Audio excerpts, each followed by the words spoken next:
आप सबको जय यीशु की। परमेश्वर के अनुग्रह से एक और नया दिन उसने हमें दिया है। उसकी आशीष जो हमारी ज़िंदगी में है उसके लिए प्रभु का धन्यवाद। और उम्मीद करता हूँ कि आप लोग भी उस खुदा के फजल से, उस परमेश्वर के रहम से, उसके अनुग्रह से कुशल होंगे, सुरक्षित होंगे। जिस शहर में मैं रहता हूँ, अम्बाला सिटी, ये हिंदुस्तान के हरियाणा ज़िले में आता है। यहाँ पे सभी पासबान और तकरीबन सारी कलीसिया महामारी के इस कहर से बाहर है, परमेश्वर के अनुग्रह में, उसकी हिफाजत में है। अभी तक ऐसा कोई केस प्रभु के लोगों के बारे में सामने नहीं आया है। सो प्रभु का धन्यवाद। आज जो मैं आपके साथ बात करने वाला हूँ,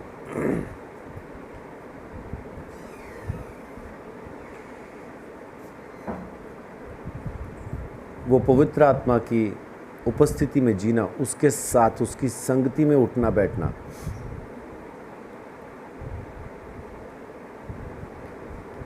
आज मैं आपके साथ वो बात करूंगा। पिछले हफ्ते जो हमने बात की थी वो था कि किस तरह से एक पापी परमेश्वर की पवित्र आत्मा का मंदिर बन जाता।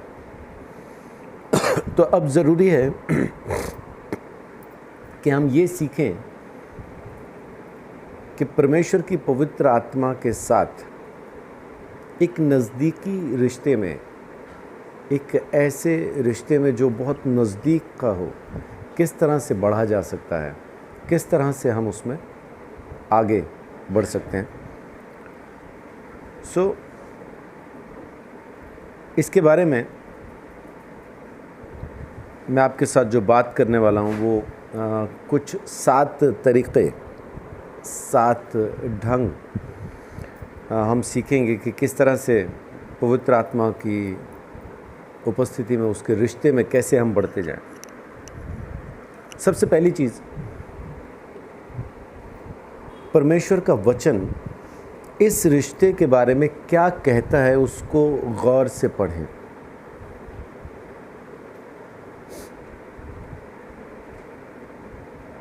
एक चीज़ जो मैं बार बार कहता हूँ, फिर से कहता हूँ कि हमारा उद्धार हो चुका।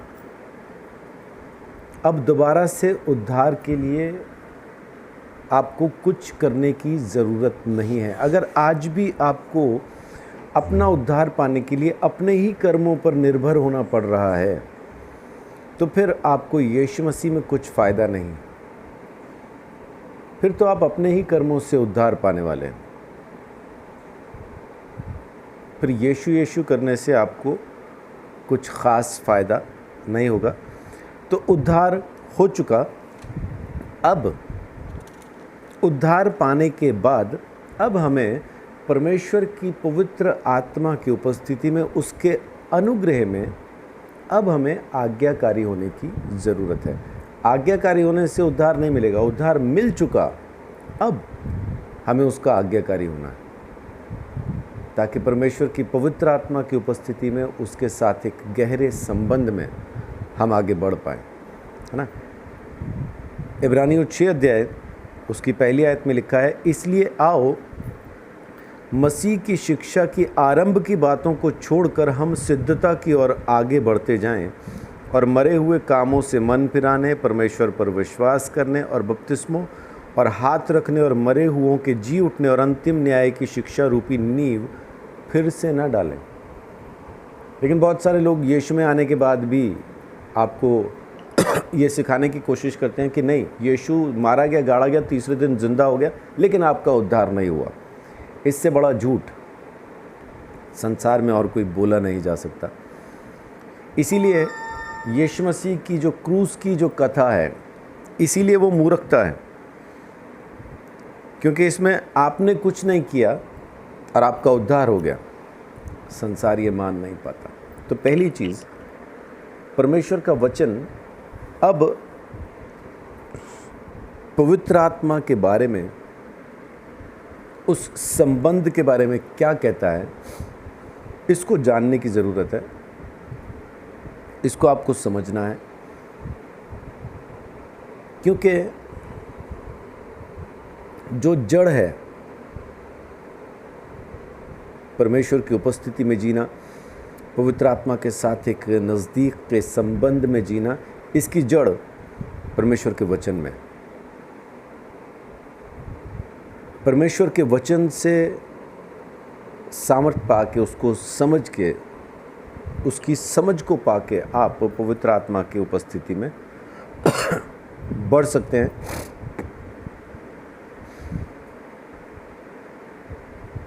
इसके लिए आपको ज़रूर टाइम निकालना ही पड़ेगा। आप चाहे कितने ही बिजी हैं, क्या हैं, आपको टाइम निकालना ही। और मैं ऐसा नहीं समझता हूँ कि ज़मीन के ऊपर कोई ऐसा शख्स हो जो 2 घंटे भी निकाल ना सकता हो परमेश्वर के लिए। आपके पास अपने बिजनेस के लिए टाइम है, आपके पास अपने बीवी बच्चों के लिए टाइम है, आपके पास खुद के लिए टाइम है, तो परमेश्वर के लिए भी ज़रूर होना चाहिए।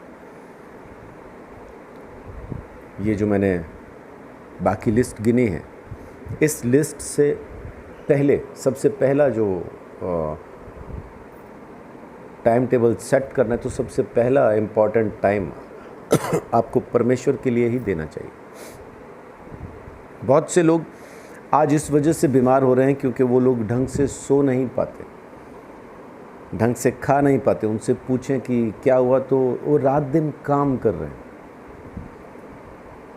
लैपटॉप अभी मिल गया है तो रात में भी अपने बेड पे बैठे बैठे भी वो कुछ ना कुछ काम कर रहे हैं।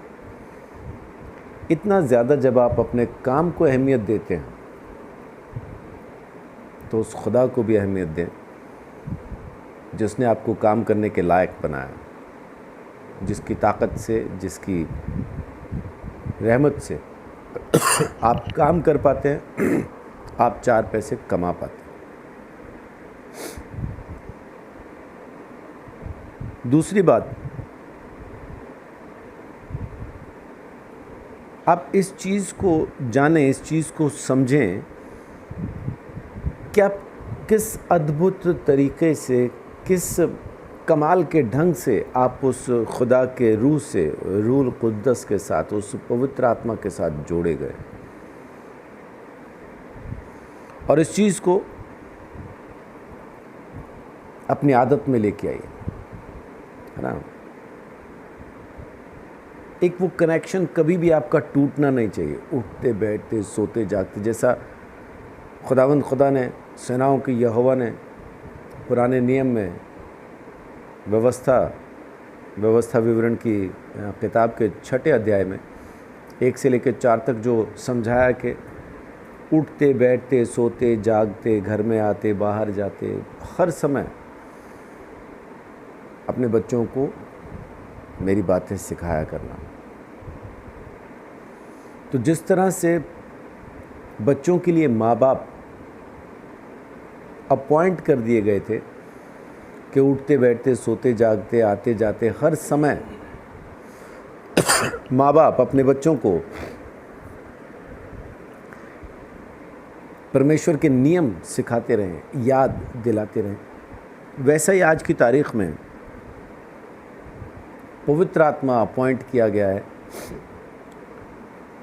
हर समय हमें गाइड करने के लिए, हर समय हमें हमारी सहायता करने के लिए। तो जब भी आप किसी भी जगह पे हों, आप लगातार प्रार्थना में रह सकते हैं। आपकी सोच में परमेश्वर आ जाए, आपके ख्यालों में खुदा आ जाए, सड़क पे जाते, घर में बैठे, आप कुछ तो सोच ही रहे हैं, कुछ तो सोच ही रहे हैं, है ना। कुछ ना कुछ तो दिमाग में चल ही रहा है, चल ये कर लूँ, वो कर लूँ, ये कर लिया, वो कर लिया, उसको निपटाऊँ, ये करूँ, वो करूँ, मतलब बहुत सारी चीज़ें आपके दिमाग में चलती रहती हैं। तो मेरी जो सलाह है वो आपको ये है कि जब आप कुछ ना कुछ सोच ही रहे हैं तो क्यों ना फिर पवित्र आत्मा की उपस्थिति को सोचें, क्योंकि परमेश्वर ने जो आपको एक अलग ढंग का बनाया है, आप जैसे भी हैं उस खुदा के बनाए हुए, और उस पे उसकी रहमत ये कि वह आपसे मोहब्बत भी करता। जैसे आप हैं आपसे वैसे से ही मोहब्बत करता। वो ये नहीं कहता कि तू पहले बदल के आ जा फिर मैं तुझसे मोहब्बत करूँगा। वो पहले मोहब्बत करता है और फिर अपनी मोहब्बत की वजह से, क्योंकि अब हम उसके घर के मेंबर हो गए, तो अब हमारे जो ज़िंदगी जीने के रूल्स हैं वो बदल जाते हैं। हर घर का अपना नियम है। बहुत सी बेटियां अपने ससुराल में बस नहीं पाती क्योंकि उनके अपने घर के अपने रूल्स थे। अब ससुराल में आई हैं तो वहाँ रूल्स बदल गए, उनकी पोस्ट भी बदल गई है। इस चीज़ को वो समझ नहीं पाती। अपने घर पे वो बेटी थी, माँ बाप ने जैसा बेटी को पाला वैसा पाला, लेकिन अब जिस घर में वो आई हैं, बेशक हम कितना ही कहें कि बहू भी बेटी होती है, ये होता है, ठीक है, लेकिन वो बहू होती है। तो अब उसके ऊपर बेटी वाले रूल्स लागू नहीं होते।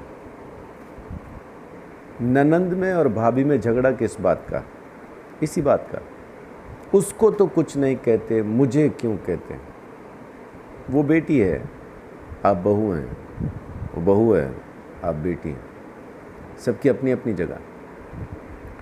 तो इसी तरह से जब हम संसार में पापी थे तो रूल्स अलग थे, लेकिन आज हम परमेश्वर की संतान हो गए, उस खुदा के ख़ानदान से ताल्लुक़ रखते हैं, तो अब ज़िंदगी जीने के रूल्स अलग हैं।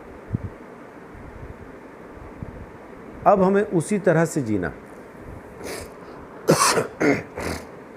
इस रिश्ते में लाने से पहले परमेश्वर ये नहीं कहता कि पहले तू रूल्स बदल ले, पहले तू इस तरह से जीना सीख, फिर मैं तुझे अपने परिवार का हिस्सा बनाऊंगा। ऐसा नहीं कहा जाता। पहले वो हमें अपने ख़ानदान का हिस्सा बना लेता ताकि हमें तसल्ली हो जाए कि अब मैं उसके ख़ानदान का हिस्सा हूँ, अब कोई चीज़ मुझे उसके ख़ानदान से जुदा नहीं कर सकती। तब फिर वो जैसा कहता है कि अब ऐसा जीना शुरू कर, तो फिर हम वैसा जीना शुरू आराम से कर पाते हैं, क्योंकि एक वो जो दहशत है ना मन के अंदर के अगर मैंने ये किया तो नर्क जाऊंगा, वो किया तो नर्क जाऊंगा, वो ख़त्म हो जाती है। उस खौफ से, उस भय से पार करके हम परमेश्वर के ख़ानदान में प्रवेश कर जाते हैं। और जैसे ही हम उसके ख़ानदान के हो जाते हैं, उसके वंश से हमारा ताल्लुक़ हो जाता, तो फिर अब खुदा कहता है कि अब फिर ऐसा जियो जैसे कि तुम मेरे ही हो। सो आप जैसे हैं, परमेश्वर आपसे प्रेम करता है। आप जहाँ कहीं हैं, खुदा आपसे मोहब्बत करता है। आप जिस भी परिस्थिति में हैं, परमेश्वर आपसे मोहब्बत करता है। तो हर समय में आप उसके बारे में सोचना शुरू कीजिए। ये बहुत ज़रूरी है। जब तक आपके जहन के अंदर पवित्र आत्मा की उपस्थिति और उसका भय, उसके बारे में ये नहीं आएगा कि हाँ, परमेश्वर का आत्मा मेरे साथ मौजूद है, मुझे अब ऐसा करना चाहिए, ऐसा नहीं करना चाहिए, तब तक उसकी उपस्थिति में चलना मुश्किल होता है। क्योंकि तब तक आप बेखौफ होके, लापरवाह होके जी रहे हैं।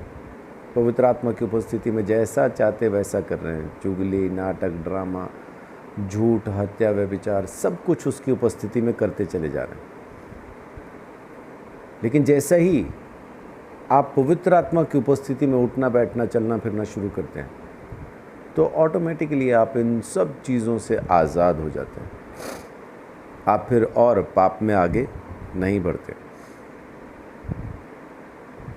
तीसरी चीज़,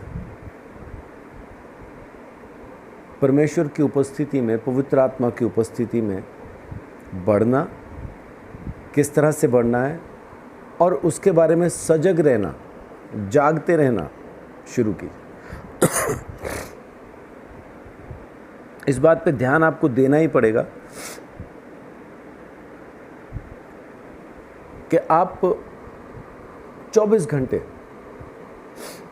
24 घंटे उसकी उपस्थिति को महसूस करें, आप उसमें बढ़ें। 24 घंटे आप इस कोशिश में रहें कि किस तरह से और मैं पवित्र आत्मा में बढ़ूं, पवित्र आत्मा की उपस्थिति में बढ़ूं।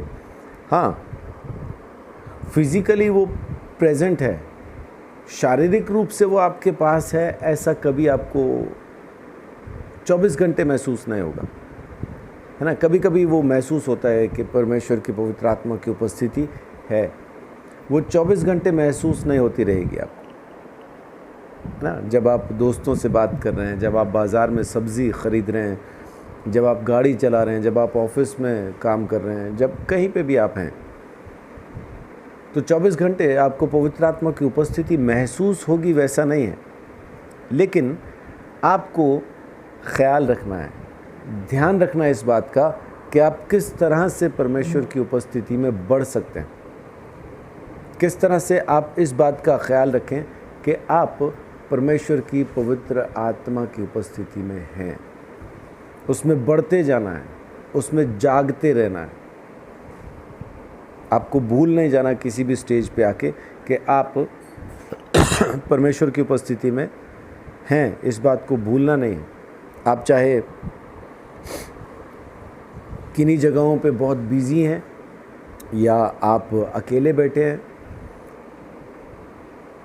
ख़ास तौर से जब आप बिल्कुल अकेले हैं, कोई आपके आसपास नहीं है देखने वाला कि आप क्या कर रहे हैं, उस टाइम पे आपको ज़रूर ये याद रखना है कि पवित्र आत्मा की उपस्थिति में आप हैं। उसकी उपस्थिति को याद रखना।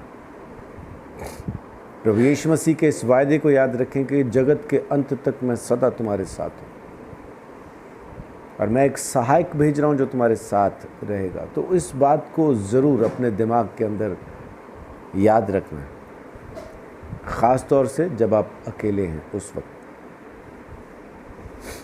जब आप लोगों से बात कर रहे हैं, उस वक्त किसी भी वक्त में आपको ये भूलना नहीं। हाँ, उसकी उपस्थिति 24 घंटे आपको फिज़िकल महसूस हो वैसा नहीं है, लेकिन आपको इस चीज़ का ख्याल रखना ज़रूरी है।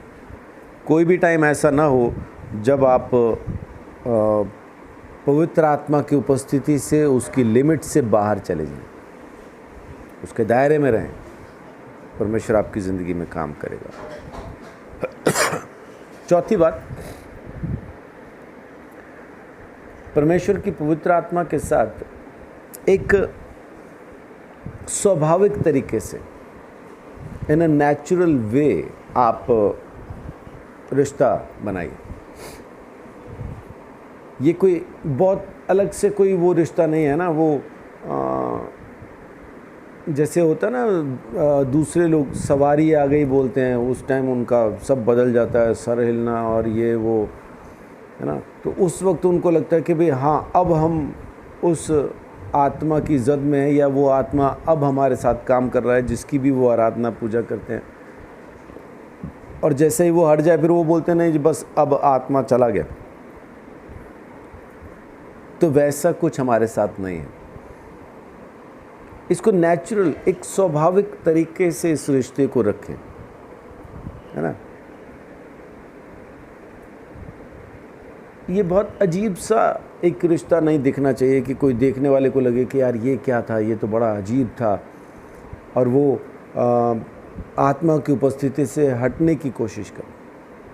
उसकी उपस्थिति से हटने के लिए नहीं, बल्कि हमें देख के दूसरों के मन में भी ये उत्साह आना चाहिए कि यार जो इनके पास है वो मुझे भी मिलना चाहिए। जिसकी उपस्थिति में ये लोग रह रहे हैं, यार ये तो मुझे भी चाहिए। एक बुज़ुर्ग सरदार जी हैं जो एक पाठी भी हैं गुरुद्वारे के।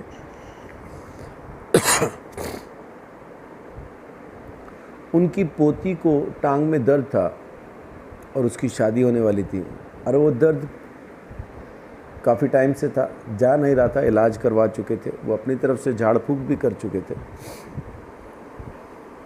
लेकिन जा नहीं रहा था। तो उस वक्त उनकी मुलाकात हमारे चर्च में आने वाले एक मेंबर से, भाई हरिकृष्ण से हुई। हरिकृष्ण भाई उनको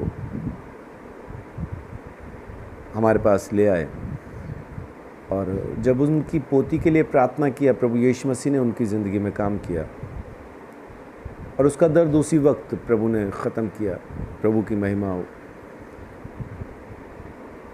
यीशु मसीह के उस काम को देखकर वो बुज़ुर्ग पाठी जो हैं उनके मन में कुछ और हिम्मत हुई और उन्होंने और अपने घर के कुछ और मेंबर्स के लिए फिर प्रार्थना कराई। प्रभु यीशु मसीह ने वहाँ भी काम किया। फिर वो और जो उनके रिश्ते में और जो उनके संबंध में जो कुछ लोग हैं उनके साथ भी उन्होंने बात की, उनको भी हमारे पास लाए। प्रभु यीशु मसीह ने उनकी ज़िंदगी में भी काम किया। आज सुबह भी एक फ़ोन आया है, एक भाई ने मुझे कॉल करके बताया कि उन्होंने मुझे आपका नंबर दिया है। वो मुझे अभी आने वाले दिनों में 1-2-4 दिनों में जब भी वो आएंगे मुझसे मिलने तब आएंगे, तो अपनी परेशानी बताएंगे। लेकिन इन बातों को देखने के बाद वो जो पाठी हैं वो 70 साल के आसपास उनकी उम्र है इस वक्त। तो वो बुज़ुर्गवार मेरे पास एक दिन बैठे और थोड़ा झिझकते हुए उन्होंने मुझसे पूछा कि सर ये जो आपके पास है क्या ये मैं भी सीख सकता हूँ? क्या मैं भी ये कर सकता हूँ जैसे आप करते हैं? क्योंकि आप तो कुछ नहीं करते, ना सामग्री मंगाते हैं, ना कोई अलग से कोई ढोंग, सिर्फ बैठ के एक प्रार्थना करते हैं और 2 मिनट की प्रार्थना के बाद मरीज़ ठीक हो जाता। क्या मैं भी ये कर सकता हूँ? मैंने उनको बोला बिल्कुल कर सकते हैं। तो उन्होंने बोला मुझे सिखाओ। तो मैंने उनको कहा ये सीखने जैसा नहीं है, ये रिश्ता है। उस खुदा से जब आपका रिश्ता होता है तो जब आप उस खुदा के रिश्ते में आके दुआ करते हैं तो वो कबूल हो जाती है। ये अलग से कोई रिद्धी सिद्धि नहीं है, रिश्ता है। तो आपको देख के दूसरों में भी ये उत्साह आना चाहिए कि यार जो इसके पास है वो मुझे भी मिलना चाहिए। जिससे भी ये बात कर रहा है या जिसके भी साथ ये जी रहा है वो मुझे भी चाहिए। तो एक नेचुरल ढंग से आप पवित्र आत्मा की उपस्थिति में जाने चाहिए। जब मैं प्रभु यीशु मसीह में शुरू में आया तो उस वक्त मैंने बहुत से लोगों को तालियां बजाते, कूदते, गिरते ऐसा देखा।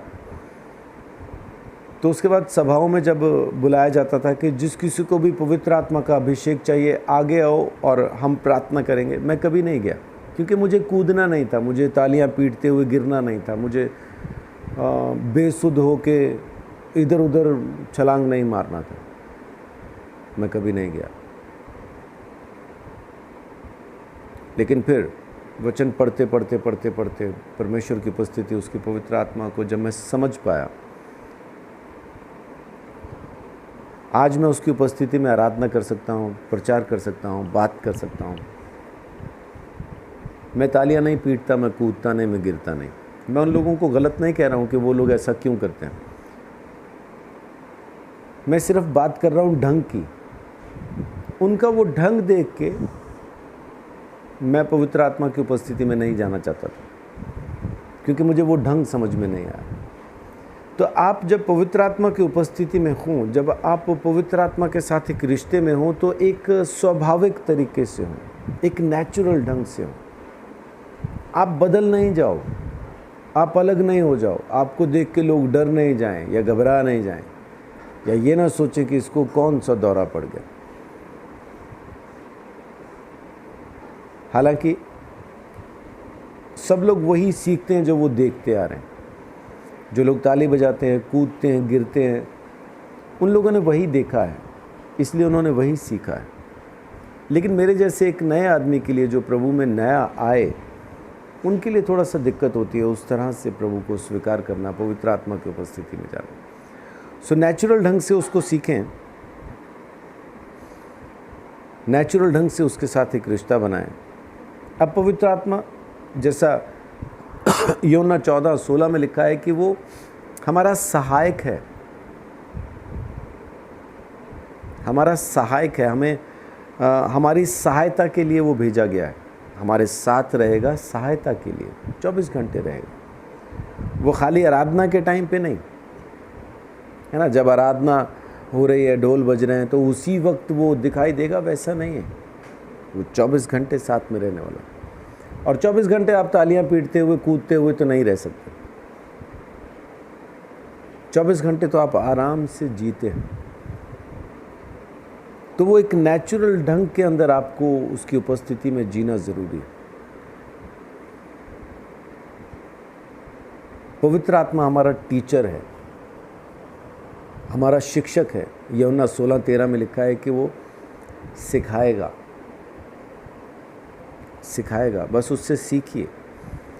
और यूहन्ना 16 का 14 और 15 में लिखा है कि वो परमेश्वर की इच्छा जो है वो हम पर प्रकट करेगा, और जो कुछ परमेश्वर ने हमारे लिए रख छोड़ा है वो हमें बताएगा।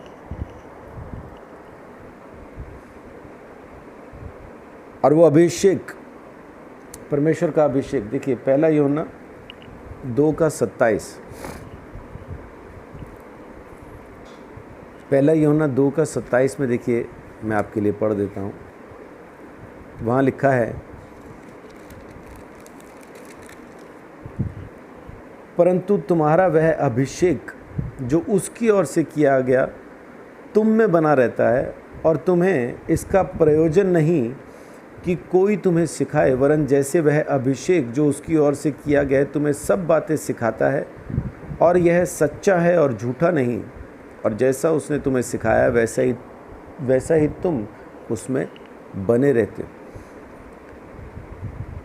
सो ये पवित्र आत्मा जो है परमेश्वर का अभिषेक है, जो हमारे साथ रहता है, जो हम में रहता है, जो हम में रह के हमें सिखाता है, और वो काम करता है जिसके लिए उसने हमें तैयार कर रखा है। प्रेरितों के काम 10:38 में लिखा है, परमेश्वर ने किस रीति से यीशु नासरी को पवित्र आत्मा और सामर्थ से अभिषेक किया, वह भलाई करता और सबको जो शैतान के सताए हुए थे अच्छा करता फिरा, क्योंकि परमेश्वर उसके साथ था। तो जब हम भी परमेश्वर की पवित्र आत्मा की उपस्थिति में रहते हैं तो इसी तरह से हम भी फिर शैतान को हरा के और लोगों को चंगा करके और परमेश्वर के वचन को लोगों तक पहुंचा सकते हैं। जैसा लूका 4:18 में यीशु के बारे में लिखा है कि वो सामर्थ से भरा हुआ लौटा। तो वो अभिषेक है जो हमारा किया गया है। अभी हमारा अभिषेक तेल से नहीं हुआ है, हमारा अभिषेक दूध से, शहद से, दही से नहीं हुआ है, हमारा अभिषेक पवित्र आत्मा से हुआ। तो जब पवित्र आत्मा से हमारा अभिषेक हुआ है तो वो सर से उंडेला गया और फिर वो हमारे सारे शरीर से बहता हुआ, पूरे शरीर को कवर करता हुआ अपने अभिषेक के अंदर वो हमें परमेश्वर की उपस्थिति में चलाता। तो इस बात का ख्याल ज़रूर रखें। और यूहन्ना 15 से लेकर 18 तक जब आप पढ़ते हैं तो वहाँ पे लिखा है कि परमेश्वर की वो जो नज़दीक की रिश्ते वाली, जो संबंध वाली जो उपस्थिति है वो हमारे साथ रहती है ना। वो दोस्त है, वो हमारा मित्र है, उसी ने हमें अपॉइंट किया है, वही सब कुछ हमारे लिए करता है। इस बात का ख्याल रखें। 5वीं बात, आप जैसे हैं परमेश्वर के सामने वैसे ही रहिए। दिखावा करने की ज़रूरत नहीं, ढोंग करने की ज़रूरत नहीं, कुछ भी छुपाने की ज़रूरत नहीं, है ना। जैसे शराब पीने के बाद शराबी ये कोशिश करता है कि किसी तरह से इस चीज़ को छुपा सके कि उसने पी रखी। वो कोशिश करता है नाक की सीध में चलने की और कंधे की सीध में चलता है ना। फिर जब उनको पूछा जाए पी है क्या, साफ मना करते, नहीं मैंने तो नहीं पी। खड़ा भी हुआ नहीं जाता, कभी आगे को कभी पीछे को, वो पूरा झूले में होते हैं, लेकिन अपने आप को छुपाने की कोशिश करते हैं कि मैंने नहीं पी। वैसा ही हम भी नाटक करते हैं कि मैंने कोई गलती नहीं की, मैंने तो जो कहा वो सच कहा। है ना, उसने आके मुझे बताया, मैंने आगे इनको बताया। अगर मैं इनको ना बताता तो ये मुझे कहते तूने क्यों नहीं बताया। मतलब अपनी चुगली को कवर करने की कोशिश करते। आप जैसे हैं परमेश्वर के सामने वैसा ही रहिए, नाटक की ज़रूरत नहीं। परमेश्वर को पता है कि आप क्या हैं, मैं क्या हूँ, वो जानता है ना। तो हम जैसे हैं वैसा ही रहने की ज़रूरत है। अगर हम परमेश्वर के सामने अपने आप को निर्बल ना दिखाएं, कमज़ोर ना दिखाएं, ये ना बताएं कि प्रभु मैं कहाँ कहाँ पे कमज़ोर हूँ, कौन कौन सा हिस्सा मेरी ज़िंदगी का कमज़ोर है। आपको अपनी कमज़ोरियाँ और आपको अपनी ताकत दोनों ही पता होनी चाहिए। आप किन किन एरियाज़ में अच्छे हैं आपको मालूम होना चाहिए, और आप किन किन एरियाज़ में ख़राब हैं वो आपको स्वीकार करना चाहिए। खाली मालूम होने से नहीं है ना। जैसे मैं आँख का अच्छा हूँ प्रभु तेरा धन्यवाद, मैं कुछ बुरा देखना पसंद नहीं करता। मैं कान का ख़राब हूँ, चुगली सुनना पसंद करता हूँ। मैं ज़बान का गंदा हूँ। तो ये चीज़ें आपको पता होनी चाहिए कि आप कहाँ पे ठीक हैं, आप कहाँ ख़राब हैं। जैसे आप हैं परमेश्वर के सामने वैसा रहिए। तो तब जब आप उसकी उपस्थिति में अपने आप को वैसा ही रख के चलते हैं ना, बहुत बार क्या होता है कि हम परमेश्वर की उपस्थिति में अपने आप को सही मान के चलते हैं और बहुत सारी गलत चीज़ें करते हैं। लेकिन जब आप परमेश्वर की उपस्थिति में अपने आप को गलत समझ के, जहाँ जहाँ आप गलत हैं, गलत मान के चलते हैं, तो फिर तब आप बहुत सारी सही चीज़ें करेंगे, क्योंकि आपको पता होता है यहाँ यहाँ मैं गलत हूँ। जैसे किसी ने साइकिल चलाना अभी सीखना शुरू किया, तो उसको मालूम है कि मुझे साइकिल चलाना नहीं आता, साइकिल चलाने में मैं कमज़ोर हूँ। तो जब वो पैदल चलता है तो पूरे कॉन्फिडेंस से चलता है, मैं नहीं गिरूँगा क्योंकि मैं चलना जानता हूँ। लेकिन जैसे उसको साइकिल पे बैठाओ, अब वो पूरी तरह से सजग हो जाता है, सचेत हो जाता है, अलर्ट हो जाता है कि अब मुझे सावधानी से चलाना है, क्योंकि मुझे चलानी नहीं आती, कहीं मैं गिर ना जाऊँ। तो ऐसा ही आपको भी याद रखने की ज़रूरत है। अगर आपको चुगली की आदत है तो जब आप बोलें तो याद रखें कि आपको साइकिल चलानी नहीं आती। अब आप बात करने वाले हैं तो बात करते करते कहीं आपके मुंह से चुगली ना निकले। अगर आप आँख के कमज़ोर हैं तो इस बात का ख्याल रखें कि आप क्या देख रहे हैं, कहीं देखते देखते आप कुछ गलत ना देखने लगें।